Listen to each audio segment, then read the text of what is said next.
ഇവിടം വരെ എത്താനാണല്ലോ ഈ പ്രാങ്കുകൾ മുഴുവനും ചെയ്തത്. തീർച്ചയായിട്ടും ഞാൻ ഇന്ന് മൂവി വേൾഡിന്റെ ഇവിടെ എത്താൻ വേണ്ടിയിട്ടാണ് ഇത്രയും പ്രാങ്കുകൾ ചെയ്തത്. അതെ അതെ അതെ അതെ ഞാൻ ഉദ്ദേശിച്ചത് അതല്ല, പിന്നെ സിനിമയിലെത്താൻ വേണ്ടിയിട്ടാണല്ലോ. ഓ തീർച്ചയായിട്ടും തീർച്ചയായിട്ടും സിനിമയിൽ എത്താൻ വേണ്ടി മാത്രമായിരുന്നു പ്രാങ്കുകൾ ചെയ്തത് തന്നെ. ദൂരദർശൻ മുതൽ ചെയ്തു തുടങ്ങിയത്. തീർച്ചയായിട്ടും കുസൃതി കൊടുക്കാൻ പറഞ്ഞ ഷോ ദൂരദർശനിൽ ചെയ്തിട്ടുണ്ടായിരുന്നു. അത് എങ്ങനെയാണ് സിനിമയിലേക്ക് എത്താൻ പറ്റുക? അന്ന് ഈ സോഷ്യൽ മീഡിയ ഇത്രയും സജീവമല്ലാത്തത് കൊണ്ട് കുറച്ച് മുമ്പ് ഞാൻ എൻ്റെ 6ാം ക്ലാസ്സിൽ വെച്ച് സിനിമ ചെയ്യണമെന്ന് ആഗ്രഹിച്ചൊരു മനുഷ്യനാണ്. സിനിമ സംവിധാനം ചെയ്യണമെന്ന് ആഗ്രഹിച്ചൊരു മനുഷ്യൻ 6ാം ക്ലാസ് വെച്ച് തീവ്രമായിട്ട്. അല്ലല്ല, വേറൊരു പണിക്കും ഇതുവരെ പോയിട്ടില്ല എന്ന് വേണമെങ്കിൽ പറയാം. അതിനായിട്ടുള്ള പ്രശ്നങ്ങളുണ്ടല്ലേ. അപ്പം അങ്ങനെ വളരെ സീരിയസ് ആയിട്ട് സിനിമ ആഗ്രഹിച്ച് പഠിച്ച് വന്ന ഒരു മനുഷ്യനാണ്. അപ്പൊ അതിലേക്കുള്ള ഒരു വഴിയായിട്ടാണ് ടെലിവിഷൻ. സിനിമ എങ്ങും പോയിട്ടില്ല, തിയേറ്ററിൽ പോയി കണ്ടുപിടിച്ചല്ലേ? അതെ തീർച്ചയായിട്ടും സിനിമ കണ്ടുപിടിക്കുകയാണല്ലോ. അതിന് ഒരു കോമൺ സെൻസ് ആണല്ലോ.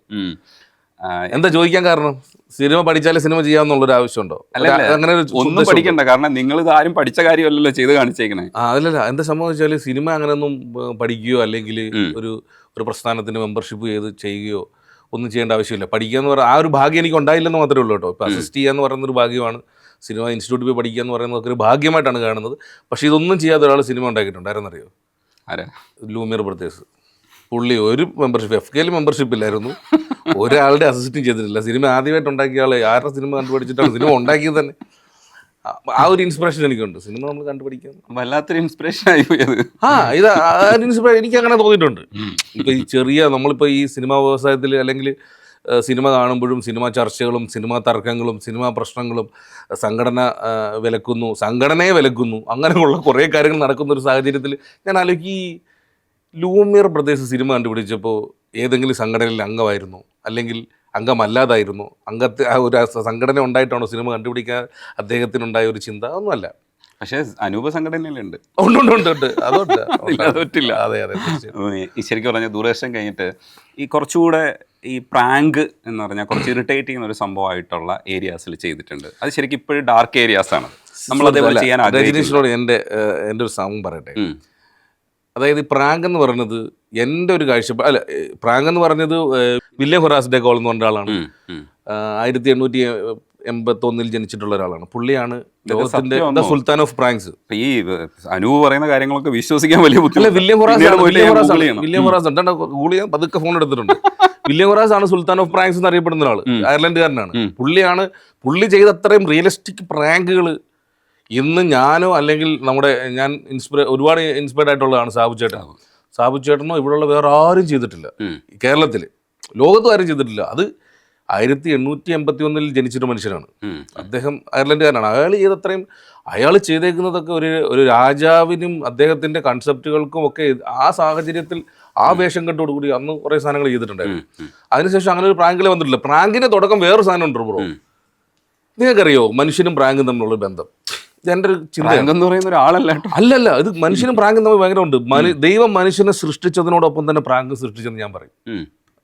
ഇപ്പം നിങ്ങളൊരു നിരീശ്വരവാദി ആയതുകൊണ്ട് നിങ്ങൾക്ക് ഒരു പക്ഷെ മനസ്സിലാവണമെന്നില്ല, നിങ്ങൾ വിശ്വസിക്കണമെന്നില്ല. ഇപ്പൊ ആദമും ഹൗവയും ആദ്യ മനുഷ്യരെന്ന് വിശ്വസിക്കുന്ന ഒരു വലിയ വിഭാഗമുള്ള രാജ്യമാണ് നമ്മുടെ ലോകമാണ് നമ്മുടേത്.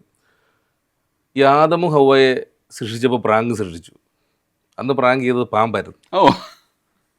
അല്ലേ? ആണോ? അതെ. എങ്ങനെയാണ് വിലക്കപ്പെട്ട കനി എങ്ങനെയാണ് അയാൾ മറ്റേ സാത്താൻ വന്നിട്ട് പാമ്പിന്റെ രൂപത്തിൽ വന്ന് പറഞ്ഞ പിന്നെന്താണ്? പാമ്പല്ലേ ഇവിടെ പ്രാങ്ക് ചെയ്തില്ലേ? അല്ലെന്ന് പറയാൻ പറ്റുമോ? ഒരു തരത്തിലല്ല, ശരിയാണത്. അങ്ങനെയാണെങ്കിൽ ശരിയാണ്. ആദമും ഹൗവയും വന്ന് അയാൾ കൺവിൻസ് ചെയ്തില്ലേ?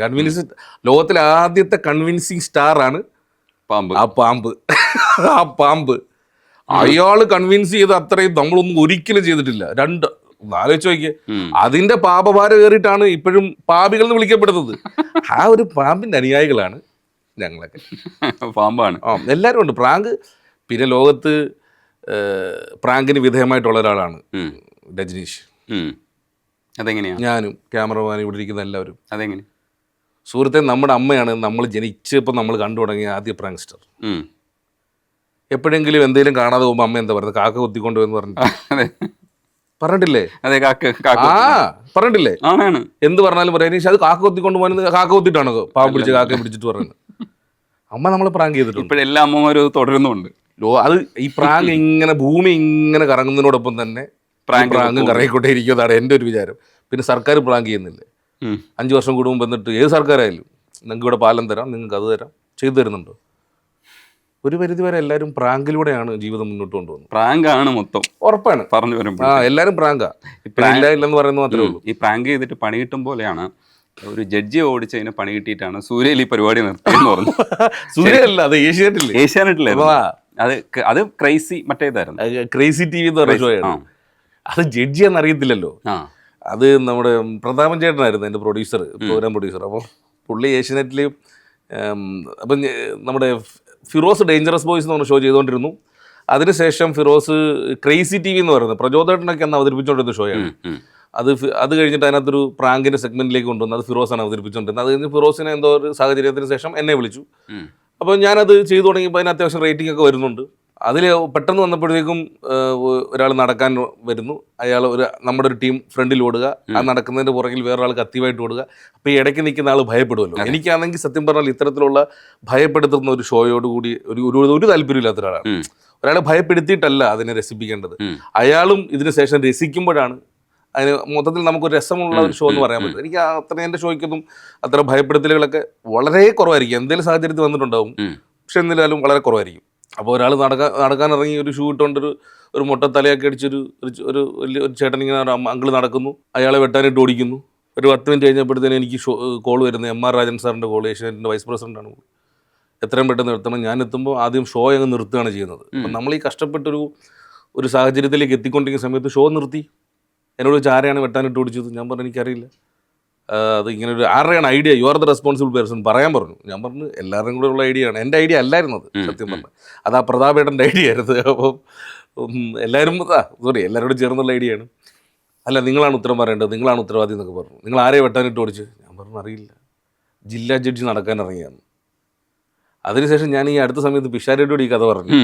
അപ്പോൾ പിഷാരടി പറഞ്ഞ്, എടാ ഈ ഫിറോസിനെ പുറത്താക്കിയത് ഈ മനുഷ്യാവകാശ കമ്മീഷൻ വന്നപ്പം വെള്ളം ചീറ്റി അതുകൊണ്ട് അവനെ പുറത്താക്കിയിട്ട് അതിൻ്റെ അവിടെ വന്നത്.